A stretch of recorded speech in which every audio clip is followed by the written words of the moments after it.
and welcome to another Founder Talk MST.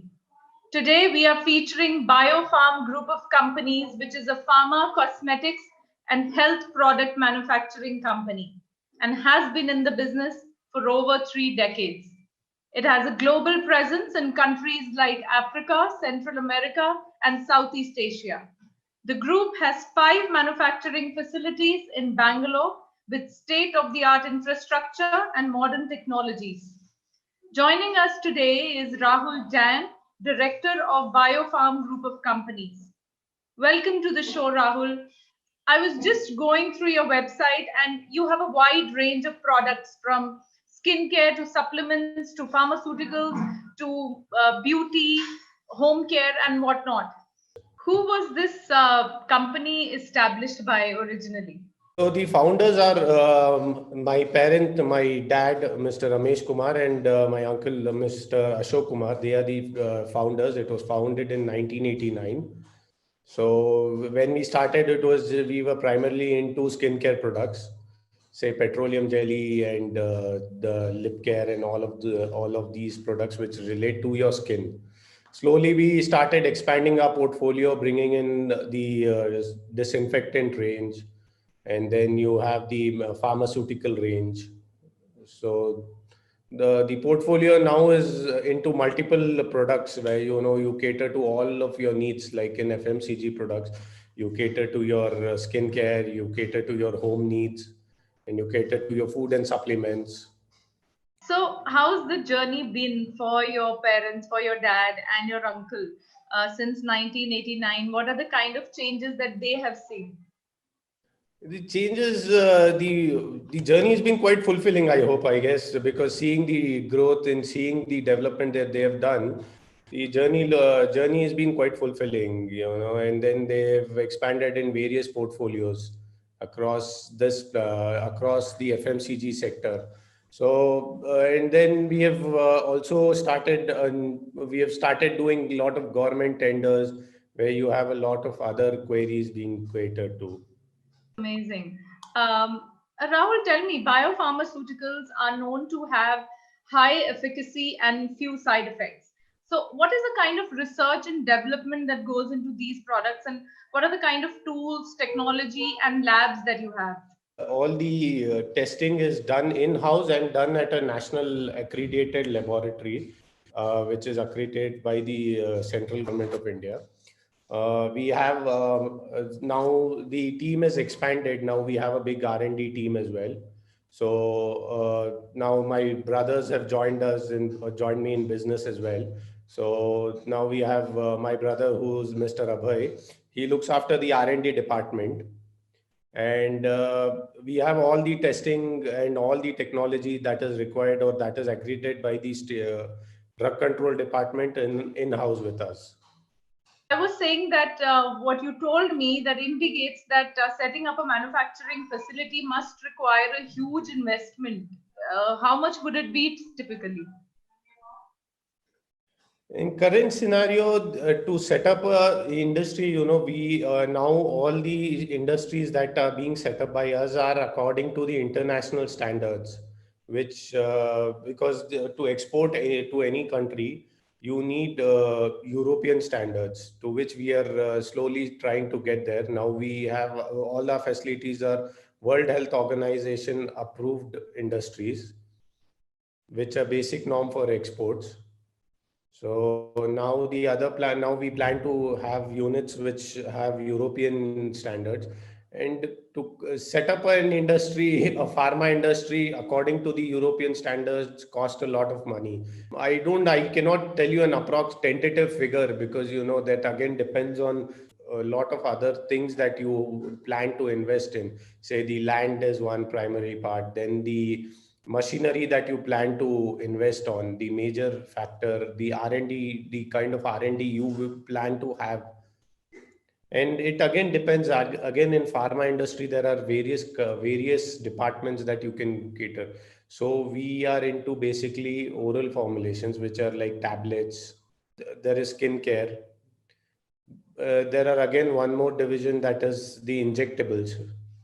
So, which is your most popular product? Popular product, one product which is quite popular down south is Biolin. It is a petroleum jelly.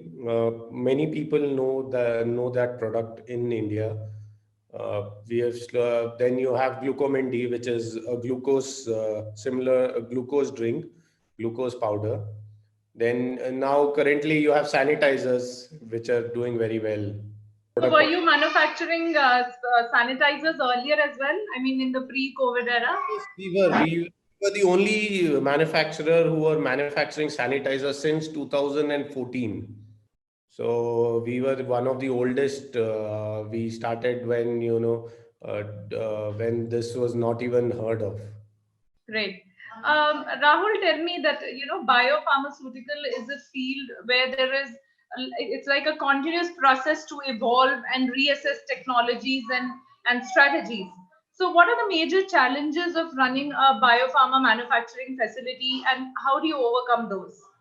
Major hassle actually, in the production part, we are pretty planned in how we want or what our production should be. We have advanced planning done. Say the most important aspect in this is when you have a wide range of products, say when we are manufacturing around about 200, 250 products, then you need a proper planning on how things have to be planned on how much stocks we need to be maintaining at each given point. The biggest challenge comes is the planning, where you need to hold on to these stocks, where many times that and again many products depend on the season. There are many products which are seasonal, so a planning of a product is very important. I'm sure in the COVID era, you must have seen a boom in the business. Boom. Yes, it was pretty much, it was better than usual, you can say, because we were the only manufacturing unit in southern India manufacturing sanitizers at that time. And we had to keep up to the demand of the people. So that time, yes, there was the need of sanitizers. So the boom was there, but then slowly there were many other manufacturers who came in, and now it is back to normal. Now people are really not worried about how things are going. Yeah. But in general, Rahul, pharmaceuticals have been going through a revolutionary phase of transforming themselves to biopharma. Why is that? What are the benefits of this transformation? Technology is helping everyone evolve, so as in how with the internet people understand things much faster than they were in previous times. So technology has been a boom to everyone, where they are helping, where and technology transfer is pretty easy comparatively when there was, say, in 90s or the early 2000, where there was no internet or the facility of internet was not this good, which is now.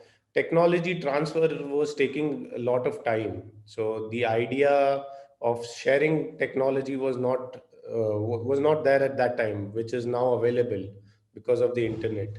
What are the emerging and fast growing areas in this industry? Emerging, all the now during COVID, the disinfectant range is the most emerging platform. People, all the companies want to manufacture disinfectants, which is a boom now in the market. But as we see down the line, this COVID is there to stay for some time till there is a proper vaccine. So I think disinfectants might have a very important role to play. Then your immunity boosters, say the vitamins, the zinc tablets, and all will have a very important role to play to keep your immunity strong.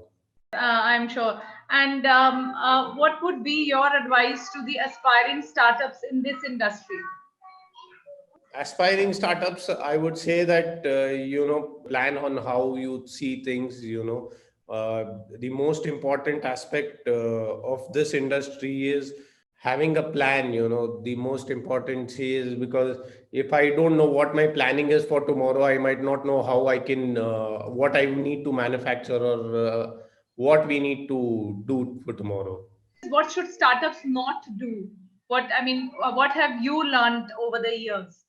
See, I'll be very honest. What I've learned from my father is because it was a startup for him to make this business, and what I've learned from his experiences are, you need to be very careful with your investments, have strong backup, do not spend more money than you have at any given point. Many people make that one. They When you get an investment, you try spending more than what you actually have, so you need to invest very carefully. This is, I think, a very valuable lesson, and always have your backup strong. And do you think you were fortunate enough to have this established business that you had to take over? What were your challenges personally? Personally, I might say yes, I was very lucky to find a place here. To come into an established industry makes your, the most difficult part is to set up an industry, to start moving forward. Once you know that which direction to take, then it is very easy for you to just join the wheels. The most difficult part for anyone is to sell the product, to convince a customer that my product is better than the other product. Thank you, Rahul. Thank you so much for joining us here. Thank you so much for having me. Take care. Thank you. Bye.